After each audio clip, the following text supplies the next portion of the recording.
Bonjour à tous, merci de nous rejoindre pour suivre l'actualité à la mi-journée. Justice pour commencer avec ce procès démarré aux assises mardi dernier à la barre des violeurs présumés inculpés pour des faits qui datent de 2016 et qui ont été commis dans le quartier des Hauts-Vallons. Le procureur a requis à leur encontre des peines de 5 à 12 ans de prison ferme. Les précisions avec Anliat Bouanaïssa. Ils sont 7 individus à comparaître dans ce procès en assises qui a débuté mardi à huis clos, 4 d'entre eux étant mineurs à l'époque des faits, tous originaires de l'île d'Anjouan et habitant au Majicavo. Ils sont poursuivis pour divers vols et viols commis dans le quartier des Hauts-Vallons en 2016. Le 11 septembre, en effet, ils ont commis 2 vols avec armes. 5 jours plus tard, le 16 septembre, un viol en Réunion. Pour cette affaire-ci, seulement un individu est poursuivi pour viol et les 6 autres pour complicité de viol.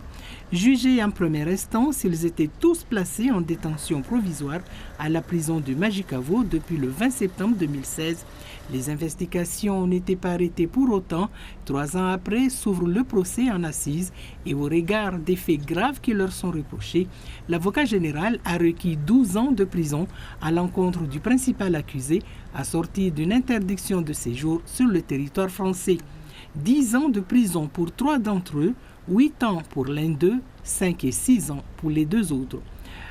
Place aux plaidoiries des avocats de la défense ce matin. Le verdict est attendu dans l'après-midi.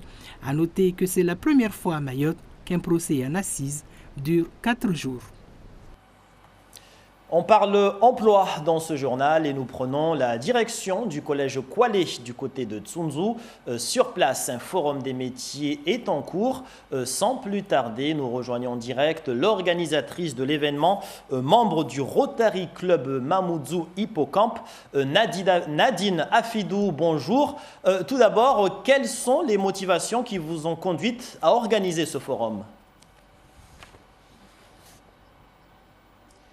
Alors bonjour, nous avons organisé ce forum en faveur de la jeunesse en fait, parce que nous avons noté un manque d'orientation au niveau de la jeunesse mahoraise et nous avons dans notre club la chance d'avoir de nombreuses filières représentées et donc un réseau d'entrepreneurs que nous avons construit grâce à notre Rotary Club.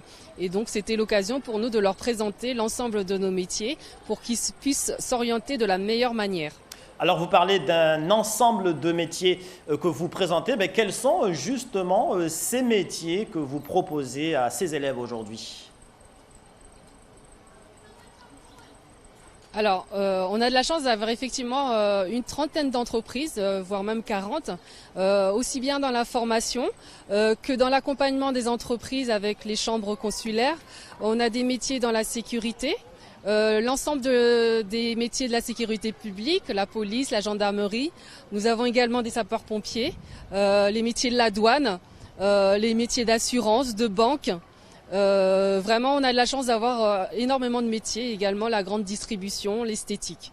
Alors, beaucoup de métiers présentés. Alors, quel est justement le comportement de ce public, de ces élèves ? Ces élèves sont-ils justement intéressés par ce qu'ils voient ? Et est-ce qu'il y aurait des métiers qui auraient plus la cote que d'autres auprès de ces élèves ?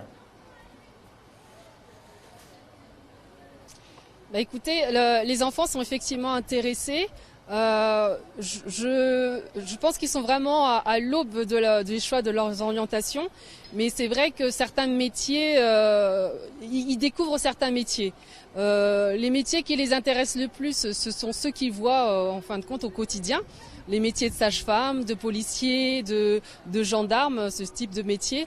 Mais c'est vrai que quand on rentre dans des métiers de service, des métiers comme la communication, comme les agences immobilières, c'est des domaines qui leur sont plus éloignés et pour lesquels ils ont beaucoup de questions et ils s'y intéressent. Un forum de métiers qui se poursuit toute la journée. Tout à fait, toute la journée jusqu'à 16h30 où nous faisons la clôture avec le président de mon club, le Rotary Club Mamoudzou Hippocampe, donc le président qui est Laurent Mounier. Merci Nadine Afidou, en direct du collège Koualé, moyen technique Farouseni. De faux avis d'imposition sont en circulation dans le département. Constat établi par la Direction régionale des finances publiques à Mayotte.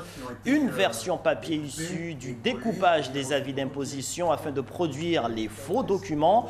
Ces derniers mentionnent des éléments falsifiés en matière d'identité, d'adresse et de revenus. À ce propos, je vous propose d'écouter Jean-Marc Leleu, directeur des finances publiques, au micro de Bibi Mariam Halidi, Youssouf Ahmed Matoir et Abel Kassim Aben. Le message que nous voulons passer, c'est que si quelqu'un veut vérifier un avis d'imposition, c'est très facile, vérifier que c'est un bon avis d'imposition. Il faut aller sur le site verifavis.gouv.fr. Il suffit de taper dans le bandeau de recherche « Vérification avis » et vous tombez sur le site officiel verifavis.gouv.fr et grâce au numéro qui figure sur l'avis d'imposition, on peut s'apercevoir si c'est un vrai ou un faux. En quelque sorte, si vous tapez le numéro et que le moteur de recherche ne retrouve pas l'avis d'imposition, il y a une mention qui vous indique avis d'imposition inconnu. Donc c'est très simple, c'est facile, ça prend très peu de temps à utiliser, c'est gratuit. Et donc le but, c'est que en cas de doute, tous ceux qui ont besoin d'un avis d'imposition vérifient que l'avis d'imposition est véridique. Après, la majorité des avis sont bons. C'est quand on a eu un indice, quand c'est un peu trafiqué, on voit que ça a été photocopié, que c'est un peu en biais. Ce sont des indices qui peuvent peut-être remettre en cause, avoir quelques doutes sur la véracité de l'avis d'imposition. Ces images maintenant de cet hommage rendu ce matin par des policiers mahorais à leurs collègues qui se sont suicidés dernièrement. Rassemblés tout à l'heure devant leur commissariat à Mamoudzou, ils ont observé 1 minute de silence. À savoir que depuis le début de l'année, près d'une trentaine de policiers ont mis fin à leur vie en France métropolitaine principalement. Mais ici à Mayotte, on se sent concerné car la cause du passage à l'acte serait due, selon les syndicats, à une complication de la gestion du personnel. Trop de pression que certains d'entre eux n'arrivent pas à supporter. À ce sujet, je vous propose d'écouter Djabir Djamaldine, porte-parole de l'intersyndicale. Il est au micro de Djamila Swadiki et Youssouf Ahmed Matoir. On déplore pas moins de 28 suicides depuis le début de l'année. C'est le niveau le plus haut depuis ces 20 dernières années. Ça représente quasiment 2 suicides par semaine. Vous voyez comment c'est inquiétant. Alors, il est vrai qu'un suicide est multifactoriel, mais le modèle de management dans la police y est pour beaucoup, dans la mesure où nos conditions de travail génèrent un stress permanent et une désocialisation du fonctionnaire. Le modèle de management, on tient à le souligner, Mayotte n'est pas exempt. Comme il est attendu partout dans les commissariats de France, dans les différents services de police, il est attendu de la hiérarchie que le modèle de management soit revu en entier. Aujourd'hui, les policiers font l'objet de rappels en permanence.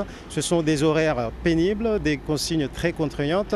Tout cela entraîne, comme je vous l'ai indiqué tout à l'heure, une véritable désocialisation du policier et qui malheureusement amène à une prise de décision déplorable. Dans la région à La Réunion, les 104 Sri Lankais arrivés clandestinement samedi dernier sont dans l'attente d'une nouvelle décision de justice. Ils ne peuvent toujours pas quitter le gymnase de Sainte-Marie, transformé en zone d'attente. Et à ce sujet, les avis du juge des libertés et celui du procureur de la République divergent. Nadia Tayama, Daniel Fontaine.